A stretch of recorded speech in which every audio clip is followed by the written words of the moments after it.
Pemirsa, untuk mendukung pencapaian swasembada pangan, pemerintahan Jokowi JK membangun 49 waduk selama 5 tahun ke depan. Pembangunan waduk ini menjadi salah satu pendukung target pemerintahan merealisasikan swasembada pangan pada tahun 2017 mendatang. Pada awalnya dalam masa kepemimpinan Jokowi JK selama 5 tahun ke depan, pemerintah akan membangun 30 waduk demi menciptakan swasembada pangan. Namun Presiden Joko Widodo mengubah target pembangunan waduk menjadi 49 waduk selama 5 tahun. Usai dirinya melakukan kunjungan kerja ke beberapa wilayah di Indonesia. Pemerintah optimistis dalam 5 tahun ke depan target ini dapat tercapai.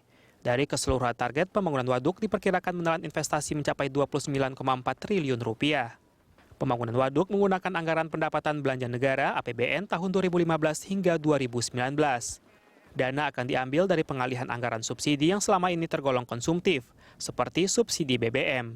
Dana APBN akan dipergunakan bukan hanya untuk pendanaan pembangunan fisik, tetapi juga untuk membantu pembebasan lahan yang akan dijadikan lokasi pembangunan proyek. Pemerintah mengejar target dalam pembangunan waduk karena berperan penting sebagai sumber pengairan pertanian. Pemerintah menilai selama ini kerusakan sistem irigasi menjadi kendala utama pertanian di Indonesia. Padahal jika sistem irigasi diperbaiki, produksi pertanian Indonesia dapat naik hingga 30%. Rencana dalam 5 tahun ke depan kita ingin membangun 30 waduk.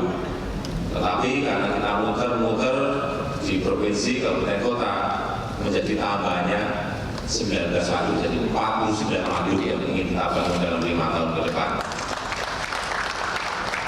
Jadi 49 waduk tahun depan akan dimulai 13 waduk.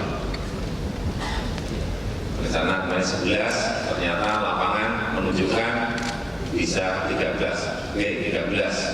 Tambahan anggarannya nanti di APBNP, tidak ada masalah. Kementerian Pekerjaan Umum dan Perumahan Rakyat menargetkan pada tahun ini membangun 13 waduk dengan dana 11,8 triliun rupiah. Kemudian pada tahun kedua pemerintahan di tahun 2016 mendatang, ada 8 waduk baru yang akan dibangun. 8 waduk tersebut akan memakan biaya investasi mencapai 8,6 triliun rupiah dan tersebar di sejumlah wilayah di tanah air, mulai dari Aceh, Lampung, Sulawesi Utara, Sulawesi Tenggara, Sulawesi Utara, dan Jawa Barat. Tidak hanya waduk, Jokowi juga akan menambah luas perbaikan saluran irigasi dari sebelumnya hanya sekitar 1 juta hektar menjadi sekitar 2 juta hektar. Di berbagai kesempatan, Presiden menegaskan jika pembangunan irigasi dan waduk semuanya rampung sesuai target, maka swasembada pangan dapat segera terwujud. Untuk itu, ia meminta agar bupati, wali kota, dan gubernur harus mengawal program tersebut. Tim Liputan, Berita 1, Jakarta.